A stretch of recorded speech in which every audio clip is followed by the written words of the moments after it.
190,000 players stormed Arrakis on day 1. 2 weeks later, the total soared past 1 million, yet today the peak hovers closer to 70,000.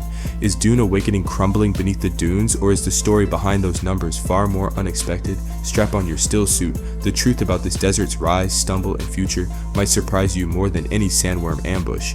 When the game opened on June 10th, the servers filled with more than 190,000 players at the same moment, and that single surge snowballed into 1 million unique logins before the second weekend ended, proving that a desert survival theme tied to a famous story universe can still shake the industry even without a long marketing runway.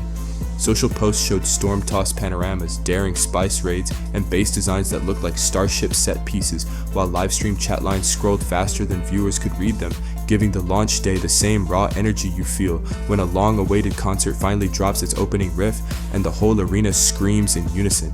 That first burst mattered because survival titles live or die by the size of their opening community. Without enough bodies, the economy stalls, yet here the player pool was so deep that newcomers never waited for a trade, never fought an empty queue, and never had to wonder if the world would be deserted when they came back tomorrow. Only a few days later, reports of vanished backpacks, clipping house walls, and rubber band combat flooded support channels, and one short video capturing a base sinking straight through the sand hit 1 million views overnight, crystallizing every fear a cautious buyer could have about placing hours of effort in a living server. Invisible attackers began disrupting open-world skirmishes, crashing characters with overstuffed inventories, and sparking new hold-off until the patch threads that pushed down earlier hype posts on every discussion board, turning the conversation from celebration to damage control in less time than it took to build a basic wind trap. Developers posted hotfix schedules and open bug report hubs, yet each delay between discovery and remedy chipped at confidence, leaving many early adopters unsure whether they should chase higher-tier blueprints or simply log out until the environment felt safe enough to protect their progress from the next critical glitch. Graph screenshots showing the peak player count sliding from 190k to roughly 70k traveled faster than any official statement, and the phrase "dead game" started trending even though those images describe a single crowded second rather than the full day's population flow. Average concurrent data told a different tale, holding steady near 40,000+ around the clock, which implies hundreds of thousands of individual logins spread across smaller bursts. That pattern aligns with the way many people approach freeform sandboxes, short weekday check-ins, longer weekend marathons, and fast hop-offs whenever real life knocks on the door. Panic flourished mostly because the eye gravitates to the steepest downward slope, yet the healthier metric is a living marketplace. If trade boards still spin and zone chat still scrolls, the desert remains busy, and by that practical measure, Arrakis continued to breathe even after the headline spike had cooled. One midday snapshot can show 60,000 players, yet 4 hours later that figure jumps past 90,000 when another region finishes work, then dips again at dawn, turning the total population into a rolling wave rather than a single mountain peak. Many fans slice their sessions, harvest during breakfast, craft after class, scout spice blooms at night so their presence never stacks into a blockbuster peak but still adds weight to the world economy. Multiply that staggered rhythm by hundreds of thousands and you get a server that stays active even when no individual time zone looks crowded. The key takeaway is that a shared survival space should be judged over 24 hours, not one camera flash, because the resource cycle, marketplace prices, and zone events all depend on steady traffic across the entire clock rather than a single headline moment. Launch week produced 3 to 6 hour marathons as newcomers sprinted toward top tier gear and tested every biome, but by mid-July the typical session slid to barely over an hour, trimming the visible player count without erasing daily logins. That contraction signals routine replacing discovery. Once a base is fortified and the best still suit is crafted, nightly chores shrink to restocking shields, topping off batteries, and scanning the auction grid, tasks that rarely demand a whole evening, yet remain essential to protecting earlier work from decay. Shorter bursts lower the graph line but preserve the head count, similar to a busy cafe that flips tables faster during lunch. Fewer bodies occupy seats at any one instant, yet the door keeps swinging and the register keeps ringing, showing activity remains strong beneath the quieter snapshot. The progression curve climbs fast, scrap together a pump, rush exotic alloys, automate shield grids, and within weeks a determined squad can unlock every workstation in the tech tree, leaving few mechanical carrots for goal-oriented players who thrive on the next shiny upgrade. Without new tiers to chase, the survival loop turns into a maintenance routine. Keep the base powered, collect taxes, repel the odd raider. Activities that reward steadiness over intensity, causing thrill seekers to wander while builders settle into patient refinement of architecture, layouts, and defensive tricks. This cadence follows a pattern familiar to many open sandboxes: an explosive discovery phase, a quiet stewardship phase, and a return surge when fresh content drops. So the current lull does not equal final fade out, but merely signals a waiting period before the next big reason to sprint across the dunes.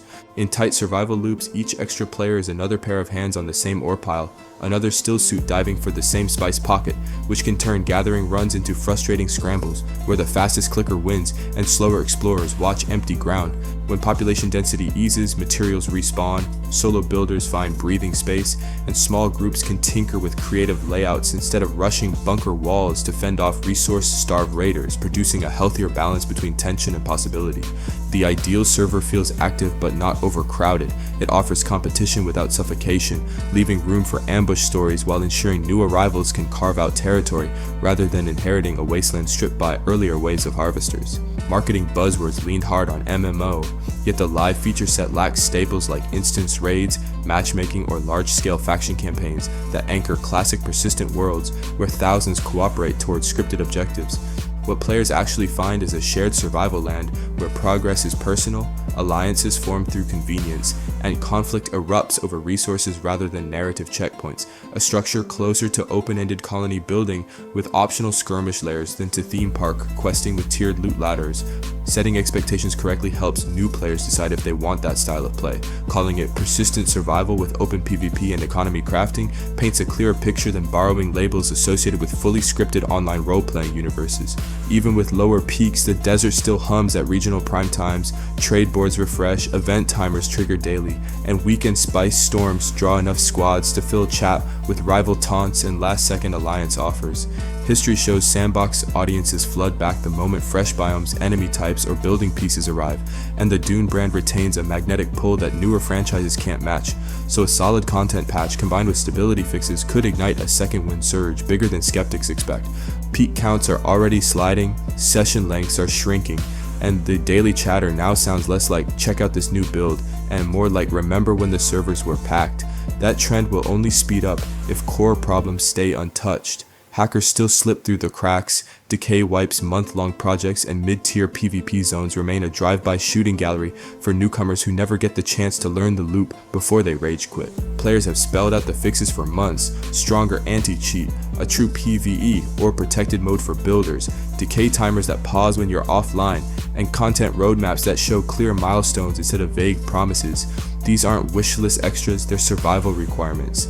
Every day without action knocks a few more names off the friends list, and once a server feels empty, word spreads faster than any patch note can. So this is a direct plea to the dev team: lock down the exploits, ease the decay pressure, and communicate a step-by-step plan soon. The community still wants to love this game, but goodwill is burning like water in the desert. Patch the holes, give fresh reasons to explore, and players will stay and even grow. Let the issues linger, and Dune Awakening risks becoming another cautionary tale of potential lost to shifting sands. And that's the scoop on Dune Awakening, the numbers, the burnout, and the desert's next big storm. If you got value out of this breakdown, smash the like button and hit subscribe so you don't miss the next deep dive. Drop a comment below with your take on the player count drama. Every click inches me closer to escaping my cousin's basement studio, and it's hot as hell in July with no AC. So thanks in advance for the upgrade. Peace.